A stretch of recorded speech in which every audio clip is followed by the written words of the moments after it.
مبروك مبروك يا أحبابنا، زفاف مبارك يملأ دنيانا.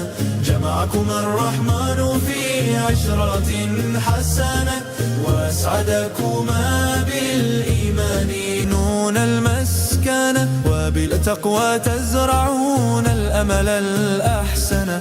دعواتنا ترقى إلى الخالق أن يديم سعادتكما في كل زمان. مبروك مبروك يا أحبابنا، زفاف مبارك يملأ دنيانا. جمعكم الرحمن في عشرة حسنة، وأسعدكما بالإيمان والهنا. اللهم اجعل بينهما مودة، وارزقهما ذرية صالحة مؤيدة.